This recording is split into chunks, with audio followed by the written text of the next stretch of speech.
Permission to speak from a seat other than my own, Mr. Speaker. You may go ahead, Minister. You come to listen. Mr. Speaker, it is my distinct pleasure to be able once again to contribute to these sectoral debates. I must first of all commend the leader of government business for his equitable allotment of time relating to speaking order by allowing Minister of Labour and then the Shadow Minister on Energy and then the Minister without portfolio. I think it augurs well for this term of Parliament. Mr. Speaker, it is a privilege to have been returned by my constituents of West Portland to serve a third consecutive term as a member of this honorable House. Like our Prime Minister and other members of our team, my dream for my constituency and this country is to enable the type of growth and development that will make Jamaica a prosperous nation, free from crime and violence and all the ills that have kept us back as a nation. I was therefore honored to take up the Prime Minister's invitation to be a part of this new Ministry of Economic Growth and Job Creation. And I valued our many conversations during the campaign period on how we could move Jamaica forward. Mr. Speaker, teamwork is everything. And I have a great team at this new ministry that helps me to navigate uncharted waters. I wish to extend heartfelt thanks to Permanent Secretaries Audrey Sewell and Elaine Foster Allen, Director General Sharon Crooks, the heads of agencies and staff of the Ministry of Economic Growth and Job Creation, and by extension, the Office of Prime Minister, and several ministries, agencies, and of course, local authorities that work closely with me within government. Mr. Speaker, the love and support of my family has and will always be indispensable to my success. I wish to thank my father and mentor, Douglas Sr., for his guidance. My loving and lovely wife and rock, Anne-Marie, who the member opposite me would understand that she promotes and protects me on social media daily. My 5 lovely children for understanding my long hours away from home in the interest of giving 100% to my portfolio and by extension my country. Family, Mr. Speaker, also means my ministerial and party colleagues, the people of West and East Portland, my colleague, neighboring MP, Dr. Linvale Bloomfield, my councillors and councillor caretakers, staff of the constituency office, management team, the various interest groups, law enforcement officers, and residents of Portland, with whom we hold hands and hearts together. Mr. Speaker, together we are going to put Portland back on the map as a place to live, work, raise families, and doing business in keeping with the broad goals of Vision 2030. Indeed, I'm proud to stand here as a third-time member of this House. It has been a rewarding journey politically for me from 1986, when I began serving as councillor in North Central St. Andrew. Mr. Speaker, I have a simple philosophy which has guided my unbroken electoral success, and I recommend it to my newly elected colleagues and those who may wish to give service to Jamaica in the future. Mr. Speaker, love the people, and they will love you. Mr. Speaker, respect the people, and they will respect you. And last but not least, Mr. Speaker, serve the people, and they will serve you. Mr. Speaker, my task today is to share with this honorable House the role and functions of the new Ministry of Economic Growth and Job Creation, and to report on matters falling under the portfolio areas for which I have been privileged and given responsibility. Mr. Speaker, between 2011 and 2015, we saw real GDP growth slow significantly from 1.7 to 0.08% per year. Our productive sectors have experienced stagnation, with areas such as agriculture, manufacturing, construction, and services showing little or no growth. Mr. Speaker, there are many constraints to growth, such as crime and violence, high electricity costs, and the cost of finance and the quality of our infrastructure, for which we must tackle. Notwithstanding these challenges, Mr. Speaker, there are signs in 2016 that with prudent management, our economy can rebound and find a path to growth. Mr. Speaker, against the background of the stagnation that has ravaged our economy, the Honourable Prime Minister took the strategic decision to establish the Ministry of Economic Growth and Job Creation to address the issues which have negatively impacted our potential to increase production and employment. Mr. Speaker, we recognize that while we are using fiscal and monetary policies to stabilize the economy, we also need to augment these with approaches that deal head-on with the structural factors which have stunted our growth prospects. Mr. Speaker, the mandate of the new ministry, therefore, is to create conditions to accelerate growth and job creation, and to ensure the reform of regulations to facilitate investment, generate sustainable growth, and improve the quality of life of our people. This portfolios assigned to me place under one umbrella key development and regulatory areas such as land and physical planning, environment, climate change, as well as investment. I begin with the role of spatial planning, which is crucial in creating the conditions for sustainable development. The goal is to connect communities to economic activities for balanced development across urban and rural and semi-urban areas. We aim to spread economic activity throughout the country so that areas of least development will begin to see avenues for generating viable enterprises. Accordingly, Mr. Speaker, I am pleased to announce that Cabinet has renewed and approved the expansion of the downtown urban renewal, which is geared to promote investments in towns and newly urbanized areas that suffer from blight.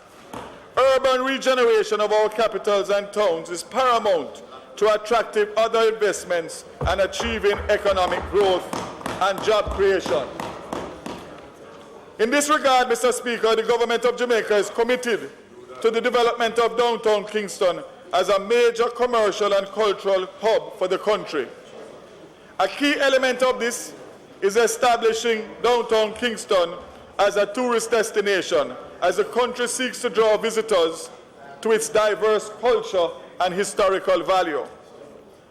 As part of this drive, the government has reviewed the boundaries establishing the area for renewal benefits to local and overseas investors. These benefits include urban renewal bonds, investment tax credit, tax-free rental income, and exemption from transfer tax and stamp duty. We have expanded the development area to encompass the outer sections of Kingston and Port Royal. This is expected to boost efforts for the rejuvenation of downtown Kingston and address the problem of urban blight. Mr. Speaker, the current downtown Kingston incentive area extends north to North Street, west to Beacon Street, south to Ocean Boulevard, and east to Paradise Street. The proposed extension areas extend west to East Avenue, north to Connolly Avenue, east to Hillside Crescent, and south along the coastline. Mr. Speaker, full details on the new boundaries will be made available in due course. What I can say, Mr. Speaker, and I know the member from Central Kingston will be happy to hear, as well as West Kingston, is that the area in East Kingston, the area has been increased from 623 acres to approximately 3,023 acres. Mr. Speaker, that, I'm sure, will allow for development to take place. Mr. Speaker, an example of the possibilities of this direction can be seen in a proposal being currently reviewed by the Development Bank of Jamaica for the development of Kingston as a cruise ship destination. Mr. Speaker, this involves the construction of a cruise ship pier and a dramatic revitalization and restoration of Kingston's downtown and harborfront areas, along with existing places of interest. Mr. Speaker, as I indicated, the Development Bank of Jamaica is currently in discussions and will do so with wider stakeholders in relation to this particular investment. Also, Mr. Speaker, the downtown Kingston Market District is the largest central trading and distribution marketplace for agricultural produce in the Caribbean. Again, a group of private sector leaders have created a vision to partner with the government, its key agencies, and existing stakeholders, along with the Member of Parliament for West Kingston, to look at significantly upgrading a portion of this district to better serve our vendors and patrons, as well as add a new commercial center to serve all business segments from our SMEs to large companies. The addition of a wide range of entertainment experience in this area is also planned to commence the restoration of true city life in downtown Kingston.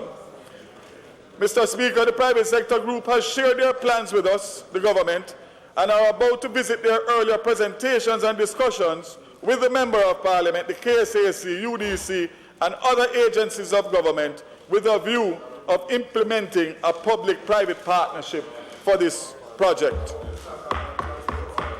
Mr. Speaker, we cannot achieve sustainable development without maintaining the quality of our environment. Mr. Speaker, this will involve seizing the economic opportunities within the green economy. Let me say that again from a member in front. Seizing the economic opportunities within the green economy. Mr. Speaker, the green economy is defined as one that aims at reducing environmental risk and ecological scarcities, and what that aims for sustainable development without degrading the environment. Mr. Speaker, a green economy scoping study has been prepared by the ministry in partnership with the United Nations Environmental Programme, which examined key economic sectors, namely tourism, agriculture, energy, water, and construction. The study sought to identify opportunities to contribute to the transition towards a green economy, including the provision of green jobs and decent work for all. A key next step in the development of a green investment strategy, this will include identifying the necessary funding to allow for the preparation of this strategy, as well as to identify opportunities for innovation and for forging of partnerships with key stakeholders, including the private sector, on green initiatives. Mr. Speaker, in support of the transition towards a green economy, the ministry will be pursuing finalization of the national policy and strategy on environmental management systems. Implementation of an EMS allows an entity to green its operations, which can translate into a number of benefits, including greater resource and process efficiencies, increased compliance with legal and regulatory requirements, and improved corporate image and credibility in both the national and international markets. In addition, Mr. Speaker, the ministry will be moving to finalize the environmental stewardship policy guidelines this financial year. These guidelines will provide a framework for the public sector to lead by example in streamlining its operations. This will ensure that goods and services consumed will facilitate economic development while at the same time minimize any adverse effects on the environment. Mr. Speaker, the ministry in conjunction with NEPA will work towards the promulgation of environmental impact assessment regulations under the NRCA Act. These regulations will govern the preparation of EIAs and the registration of professionals that are engaged to undertake these assessments. Mr. Speaker, our international partners are critical to our efforts to preserve the environment and become climate resilient. I am pleased to report that Jamaica will be hosting the United Nations Environmental Programme Sub-Regional Office for the Caribbean. The office will be based at the Seabed Authority building and will provide technical support to the countries of the Caribbean in addressing their environmental issues, as well as the work program adopted by the United Nations Environment Assembly. Mr. Speaker, delineation of the boundary of the cockpit country is a sore issue which has attracted much public attention. We are aware that several attempts have been made to define the boundaries. But, Mr. Speaker, we are going to complete the process and lay the issue to rest once and for all. In this regard, a joint cabinet submission between the Ministry of Transport and Mining and the Ministry of Economic Growth and Job Creation will be submitted to cabinet shortly, and the public will be kept abreast of the decision. Mr. Speaker, I now turn to an important area that is an integral part of the Ministry of Economic Growth and Job Creation, the subject of climate change. And by the way, Mr. Speaker, climate change is no longer coming. Climate change is here.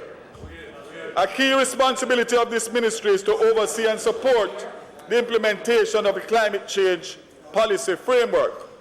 The overall objective of the climate change policy framework is the mainstreaming of climate change considerations into national policies at all levels of development planning. Mr. Speaker, in April this year, Jamaica joined 174 countries in the signing of the Paris Agreement. This is a major milestone and an indication of our commitment to actively seek ways to mitigate the effects of climate change, strengthen our resilience, and reduce our overall vulnerability. The completion of our ratification process will clear the way for numerous opportunities for funding climate change activities, including new technologies and capacity building. Mr. Speaker, the world's greenest economies, such as Norway and Sweden, are also the richest economies in the world. They have replaced fossil fuels and with renewable energy. Jamaica must grasp the opportunities available in the renewable energy and technology. Mr. Speaker, the Paris Agreement will enable us to seek investment partnerships, for example, in developing the use of solar energy solutions for widespread commercial use. Clean technologies will not only assist in mitigating climate change, but will also create profitable solutions that will generate employment and stimulate economic growth and development. Mr. Speaker, billions of dollars investments are needed to provide basic services and infrastructure to protect the environment, enhance energy efficiency, and respond to climate change. As a starting point, NEPA will benefit from $30 million in support from the World Bank for the Jamaica Vulnerability Risk Reduction Project to develop a national risk information platform and coastal risk atlas. Mr. Speaker, this is a vital step towards protecting the future of our nation, the livelihood of 82% of the population and 75% of our productive sector that live, work, and do business along with the coastline. Let me pause, Mr. Speaker, to say all of this is not new, and therefore I acknowledge the work done by the Climate Change Department in the Ministry of Water. Notice I didn't say the minister. Kudos to yourself. Mr. Speaker, the pilot program for climate resilience will be implemented this financial year. Mr. Speaker, the pilot program for climate resilience is a global initiative which provides support to developing countries in the integration of climate resilience into development planning, provision of incentives to scale up action, and the initiation of a shift from business as usual to broad-based strategies for achieving climate resilience. The project is funded from the Climate Investment Fund through the World Bank and the Inter-American Development Bank. The PIOJ has overall responsibility for administering the national PPCR in Jamaica. Mr. Speaker, the Climate Economic Analysis for Development, Investment and Resilience Project is a 4.5-year USAID global support project with a focus on furthering climate change investment and economic analysis. CIDA will aid the government of Jamaica in conducting climate-resilient sector planning for energy, transport, waste management, and financial sectors. The purpose of the sector planning will be to analyze the aforementioned sectors to facilitate the identification of opportunities for building climate resilience. We are also tapping into the International Climate Change Finance Mechanism, the Green Climate Fund, to advance our readiness program for accessing available climate change financing for public and private sector entities. Over 37 million Jamaican dollars in readiness finance is being secured to ensure systems are put in place that will allow us to access additional funds earmarked for small island developing states to the adaptation and mitigation projects. These readiness financing funds will put Jamaica in good stead to implement the various projects to make the country more climate resilient. Mr. Speaker, as we join the global thrust towards climate change adaptation and mitigation and the preservation of the environment, there are many opportunities in the renewable industry, energy and technologies, as well as environmental goods and services that will allow us to generate green growth. Mr. Speaker, it is clear that we must seek out and attract mega renewable energy investments that green our economy. Mr. Speaker, currently we are reviewing expressions of interest in energy, and JAMPRO is currently working with the ministry on energy projects totaling 1.6 billion Jamaican dollars. So, Speaker, I spent quite a bit of time on climate change because of the importance. Mr. Speaker, the Ease of Doing Business Index for Latin America and the Caribbean has registered some improvement, with Jamaica moving 7 places over our ranking in 2015. This is welcomed, but in order to meet our growth target and attract the investment we need to achieve prosperity for Jamaica, we will have to do much better than this. And again, I acknowledge the fact that we have improved our ranking in 2015. Mr. Speaker, the way we do business must change to allow existing and potential investors to implement development in a timely manner and without bureaucratic hassle. Mr. Speaker, we have already started the work to remove structural barriers which have significantly delayed the startup of many projects. With agencies such as JAMPRO, NEPA, PIOJ, Land Agency, UDC, Factories Corporation, Development Bank, Exim Bank, under one ministerial umbrella, the Ministry of Economic Growth and Job Creation will identify and create growth centers in the economy, enabling the development processes to work. Mr. Speaker, far too long the onus has been on the investors to go through the frustration of getting their projects off the ground. This new dispensation, being spearheaded by the Ministry of Economic Growth, will work assiduously to change the red tape to a red carpet for investors. In this regard, the Economic Growth Council, chaired by Mr. Michael Leachin, is an important innovation towards building the public-private partnerships that are necessary for driving the growth agenda and removing the barriers that have retarded growth for far too long. Through the Council, the Ministry of Economic Growth will target major local and international projects. Once they meet all the requirements, the Ministry will undertake to help fast-track these projects. The appraisal process for major projects will be coordinated by a special unit in the Ministry. The Council, as the Economic Growth Council to date, has met with some 35 key public and private stakeholder groups, and reports from the meeting have been encouraging as they have pledged full support for the EGC. Mr. Speaker, we live sometimes. Mr. Speaker, we live in a competitive world. Gone are the days of beating the pavement to secure investment. In today's world, we must have influence that can open doors. Mr. Speaker, that is what the EGC and the team represent. And they have now set a target of 5% growth by 2020, 5 in 4. Mr. Speaker, as we raise the open for business sign to attract investors, we must simultaneously and rapidly improve the quality of the business and investment environment. Mr. Speaker, the goal has been for some time to reduce the approval time so as to conform to the 90-day standard that we have set.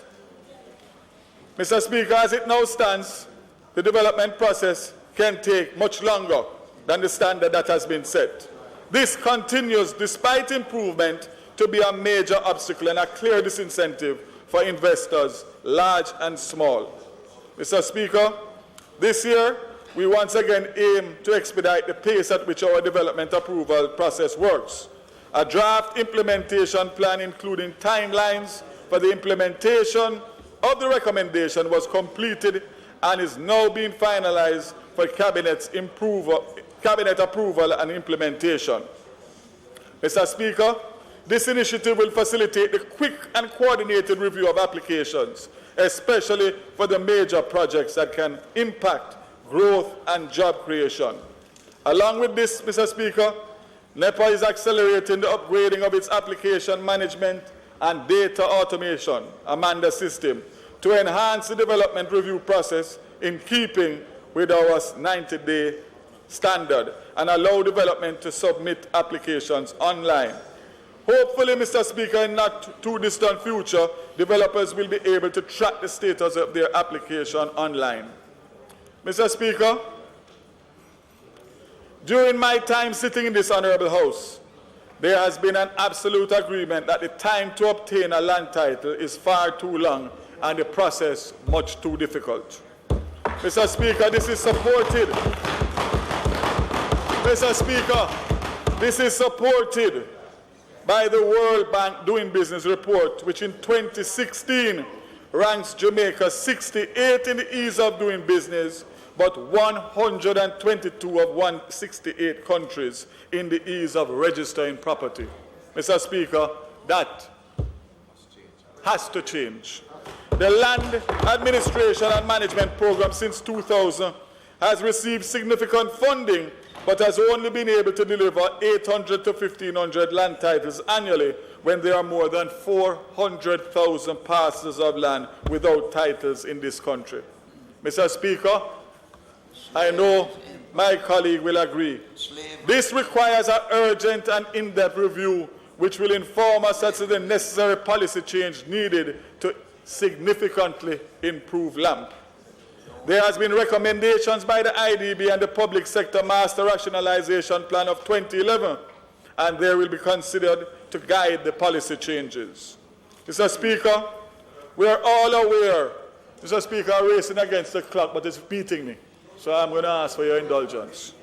Mr. Speaker, we are all aware that direct capital investment is vital to move the productive sector to real growth by increasing output and mobilizing job creation. Investment promotion and facilitation form the central platform of this new ministry. Although we face many challenges, there are many opportunities for development all across Jamaica. Mr. Speaker, one of the most promising opportunities is the ICT business process outsourcing. Since 2011, Jamaica's BPO industry has experienced tremendous growth, with over 40 companies operating in the ICT BPO sector. Mr. Speaker, employment has moved in this sector from approximately 12,000 in 2011 to over 21,000 in 2015. Mr. Speaker, while I commend this improvement under the previous administration, there is significant room for improvement for which JAMPRO will continue to lead the way in facilitating this important job creation sector. At present, Mr. Speaker, there are several investment projects coming on stream. The Nagahead Technology Park, which involves the development of 26 acres of land on a phased basis in Nagahead, St. Catherine, This includes the first phase of 120,000 square foot of space for usage by the ICT BPO sector, which will be implemented this financial year.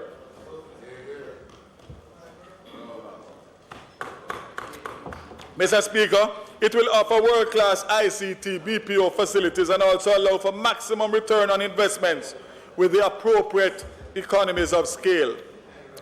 The park will also facilitate an appropriate mix of industry and services for optimum functionality. The Nagahead Park will benefit from excellent roads, utility and modern telecommunications infrastructure, as well as fiber optic connectivity. Mr. Speaker, we will spend approximately $14 million on infrastructure related to phase 1 of this project, which is already underway, and approximately $180 million for the entire park. Mr. Speaker, it is anticipated that some 20,000 jobs will be created when this tech park is completed. That must deserve 5 extra minutes, Mr. Speaker. Mr. Speaker, the Port Authority of Jamaica accounts for 50% of the BPO market. To date, they have an investment of 9.8 billion Jamaican dollars in BPO facility, with plans to invest an additional 4.1 in the next 2 years, commencing 2016-2017. These include the expansion of BPO space in Montego Bay with 63,000 square foot building development, which will commence shortly and is anticipated to be completed in March 2017. BPO facility in Portmore. This development consists of 4 buildings totaling 150,000 square feet, and construction will start in August 2016 of the first building. Installation of the first building commencing in November 2016. All 4 buildings are projected to be completed by May 2017. Mr. Speaker, the marketing of the new spaces for both sites have already begun, and 1 commitment has been secured for the ground floor of 63,000 square foot building in Montego Bay. Mr. Speaker, I commend my colleague who has direct responsibility for the Port Authority. Mr. Speaker, other opportunities in the outsourcing industry will expand in 2016 with additional construction projects by Mussons and Grace Kennedy in Kingston, as well as Caribbean Resource Limited, Barnett Tech Construction, and Bioprist in Montego Bay. Additionally, Mr. Speaker, the Development Bank of Jamaica has secured Petrocarib funds for on-lending in order to support the construction of BPO facilities. This will encourage developers to build space to attract operators, which will boost our ICT BPO profile. Mr. Speaker, so far DBJ has approved loans valued at $56 million for 11 projects to create 771,000 square feet, which is expected to create 17,000 new jobs when completed. For the current year, the DBJ is expected to provide $20 million, which will add to an additional $20 million, which will add to an additional 4,000 jobs. So, Mr. Speaker, we're gone from work to jobs, Mr. Speaker.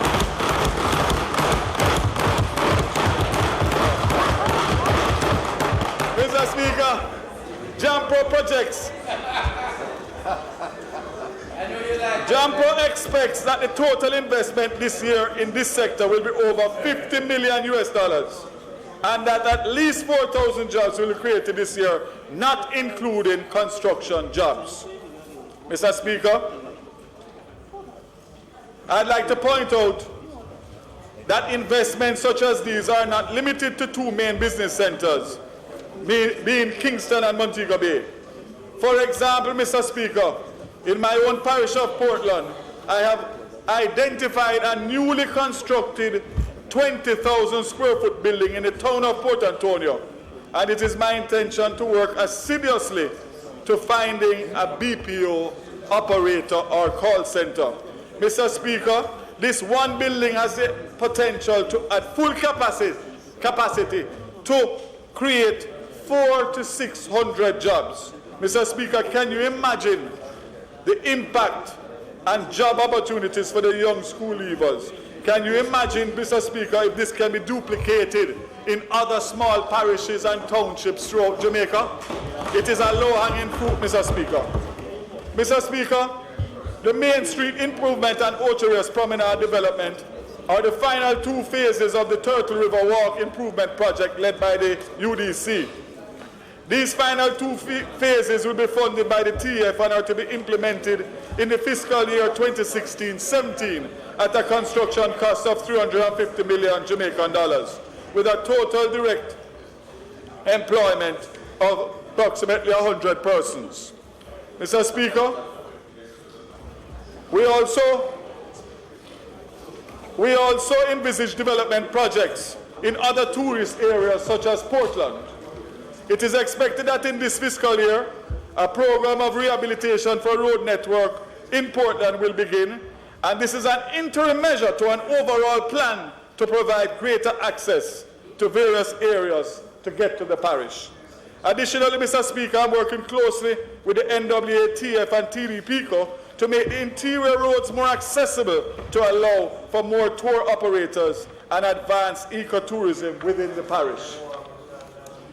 In addition, Mr. Speaker, there is an agreement in principle.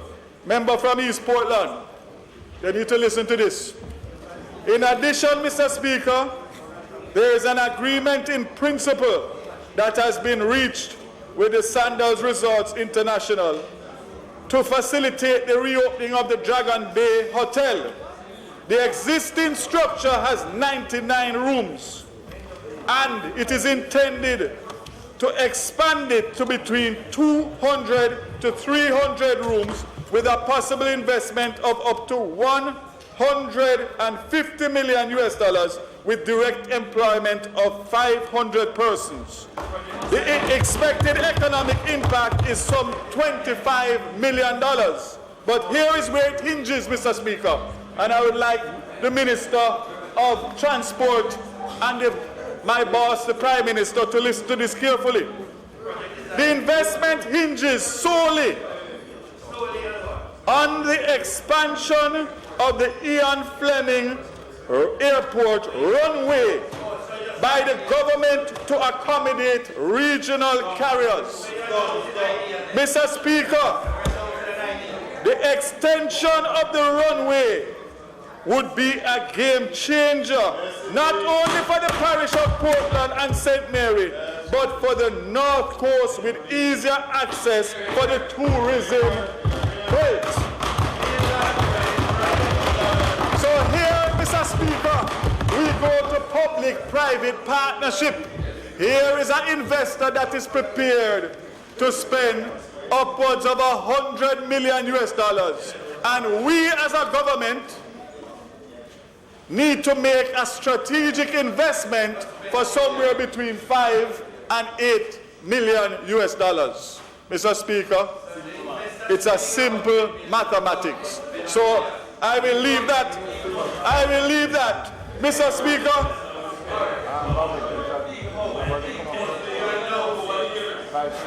Mr. Prime Minister, I don't think you need to explain the maths to them. I think they can manage that.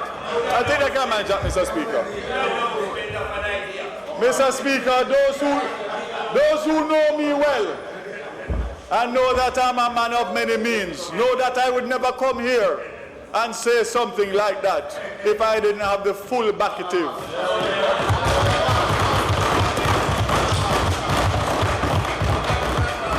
Mr. Speaker, I will say no more on that matter. I think I have said it all. Mr. Speaker, these improvements slated for Portland, along with the BPO project, are expected to positively impact the livelihoods of the citizens of the parish. In this regard, Mr. Speaker, we intend to reposition the production of our world-famous Blue Mountain coffee. The parish of Portland is only one of 3 where Blue Mountain coffee can be found.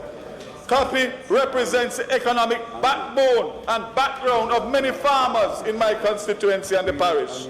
However, the sector has been severely challenged by cheap imports. We want to put a stop to this and restore our local Blue Mountain coffee to its pride and place. We say produce and export so that Jamaica can benefit from more jobs and more foreign exchange. Mr. Speaker, where's my friend? Touch him there. Mr. Speaker, our economic opportunities are not limited, nor are they scarce. Mr. Speaker, with the establishment of the Cannabis Licensing Authority under the Ministry of Industry, Commerce, Agriculture, and Fisheries, touchable. Mr. Minister, Mr. Vaz. Again, I say, with the establishment of the Cannabis Licensing Authority under MICAF, we may now have one of the best opportunities to enter huge new market for startups. In 2015, Forbes magazine reported that up to $1.9 billion of cannabis was sold in the United States for medical use. This is expected to climb to $8 billion by 2018. At this point, there is room for innovators and investors to establish medical dispensaries, legal recreational retailers, edible and infused products, hemp products, and various spin-offs such as financial services for cannabis businesses, transport and security, and consulting services for setting up businesses. To date, the CLA has received over 200 applications from interested investors. Mr. Speaker, this is a wave we have to ride in order to benefit from the boom in this emerging industry. Carlos, listen. Mr. Speaker, the Special Economic Zone was passed in January 2016 as a key prong in Jamaica's strategy to establish itself as a logistic-based economy. Mr. Speaker, through the Ministry of Industry, in the next few weeks, an announcement will be made as to the date when the Act will take effect. This will allow for a new flow of investments in Jamaica and a new approach to attracting investments while ensuring that investors make a meaningful contribution to Jamaica's growth and development plans. Mr. Speaker, the SEZs are geared to ensuring that the benefits of the economic activity are felt throughout the country. They are poised to drive exponential growth in the outsourcing industry while reinvigorating Jamaica's manufacturing industry and expanding our logistics industry. To facilitate this, the Ministry of Industry has moved swiftly and appointed the Free Zone Council. Since January, Mr. Member, I'm going to repeat it for you. To facilitate this, the Ministry of Industry has moved swiftly since February and appointed the Free Zone Council. February. Introduced regulations to approve free zone application, including BPOs. Since May 2016, applications for 3 new business process outsourcing companies have been approved. These companies represent employment for approximately 12,000 persons from February to May. You hear what has happened? Mr. Speaker, it is important to note that these jobs are not just entry-level, but will require technical staff at the middle and upper end so that our graduates from universities can be suitably employed. Mr. Speaker, as we become more integrated in the global economy, it is important that we establish Jamaica as a viable alternative in the international finance services sector. We want to ensure our services are fully in line with international regulations and expectations in order to take full advantage of the provisions of the financial services. Mr. Speaker, 7 pieces of legislation have been drafted to bring GIFSA, namely International Business Companies Bill, General Partnership Bill, Limited Partnerships Bill, Trust and Corporate Services Provider Bills, Segregated Accounts Company Bills, Limited Liability Company Bill, and Trust Bills. The General Partnership Bill and the Limited Partnership were passed in the lower house prior to the election. They have been reconsidered by the Legislative Committee of Cabinet and are now to be resubmitted to Parliament. The member's time for speaking has expired. Minister, you may. Mr. Speaker, I move that the member's time be extended by 5 minutes for him to conclude his presentation. The question is that the member's time be extended by 5 minutes. Mr. Speaker, the other bills are being given priority treatment. Mr. Vaz, Mr. Vaz. Mr. Vaz. The question is that the member's time be extended by 5 minutes. Those in favor? Those opposed? The ayes have it. Mr. Vaz, you may proceed for 5 minutes. Mr. Speaker, I'm going to try my best for 5, but Mr. Speaker, the other bills are being given priority treatment to ensure passage and the coming into being of GIFSA with the appropriate legislative framework. Mr. Speaker, this ministry is faced with the unique situation of having too many economically viable projects stuck in the pipeline. I'll say that again, Mr. Speaker. The ministry is faced with the unique situation of having too many economically viable projects stuck in the pipeline. The first 100 days of government has provided the opportunity for the assessment and to begin the process of unclogging the pipeline. We aim to remove the barriers and to get these projects off the ground while we redouble our efforts to attract new investments to achieve the 5 and 4 growth targets set by the EGC. Mr. Speaker, we are looking at several investment projects which include public and private partnership that span several sectors. The total investment package currently under consideration, Mr. Speaker, is well over 800 billion Jamaican dollars with a job creation potential of over 80,000 jobs. What is required, Mr. Speaker, is for this government through this ministry to facilitate the conversion of these prospective investments into jobs, jobs, jobs. Mr. Speaker, let me make it clear.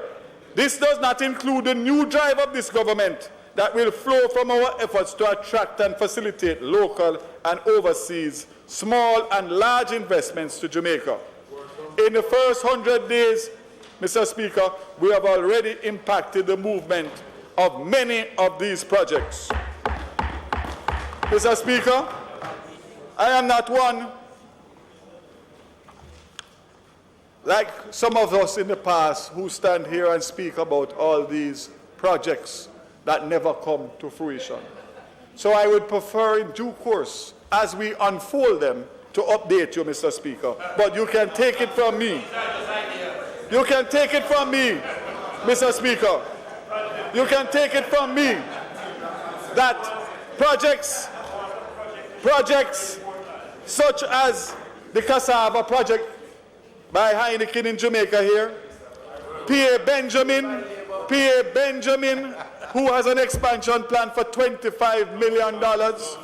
Mr. Speaker, I can say to you, with my intervention and working with the other ministers and relevant agencies, you can rest assured that I will do everything to make sure that we get these projects out of the pipeline and get new projects on it.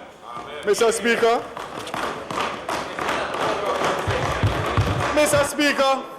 fiscal responsibility and meaningful growth and job creation are not mutually exclusive. We can tackle the fiscal challenges while clearing the investment obstacles. Mr. Speaker, I commit to play my part as the Minister with responsibility for investment to achieving the targets of the Economic Growth Council. We intend to try and meet the targets set by the EGC of 5 and 4 through concerted effort to promote and facilitate investment in all sectors of the economy while implementing the necessary reforms to remove the systemic obstacles to growth. We believe that Jamaican people are tired of stagnation and inflation. People want to experience prosperity and are willing to work towards making it happen. Therefore, Mr. Speaker, we must see ourselves and our inputs as part of the solution. Whether we work in the fields, in the factories, in the government services, in the banks, or on the road, we are all part of the solution for growth.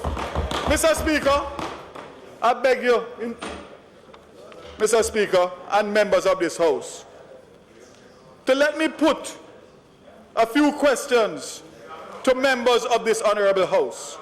Mr. Speaker, if you could position Jamaica anywhere on earth, where would you pick? The answer is right here, Mr. Speaker, in close proximity to the largest economy in the world, between North and South America, with the 7th largest natural harbor in the world.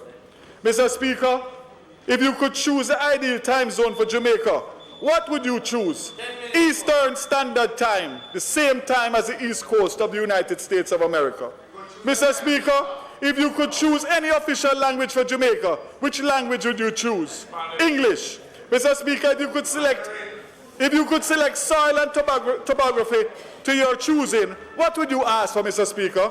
Rich, fertile soil in the valleys and plains and beautiful mountainsides that can grow just about anything. Mr. Speaker, if you could select the beaches of your choice, what would you want, Mr. Speaker? Beautiful white sand beaches. Mr. Speaker, if you could select the creative talent of Jamaica, who would you choose? Bob Marley, Usain Bolt, Shelley Ann Fraser, Herb McKinley, it goes on and on, Mr. Speaker. Mr. Speaker, indeed, if we have answered all these questions in the affirmative, where would we expect the country to be ranked in GDP growth? Mr. Speaker, top 5? Minimum top 10, Mr. Speaker. But, Mr. Speaker, how ironic is it that Jamaica has all these requirements and finds itself nowhere close to its true potential? Why is this, Mr. Speaker? Because of decades of bad policy decisions, poor implementation of policy, and ultimately lack of determination, discipline, and the will to do what is right for Jamaica. Mr. Speaker, ultimately, we all, past and present, have to take responsibility. There is enough blame to go around this room 3 times. Mr. Speaker, having said that, there is no better time than the present. Let us, on both sides of this honorable House, recommit ourselves to finally make Jamaica better for the generations to come. God bless Jamaica, and God bless you.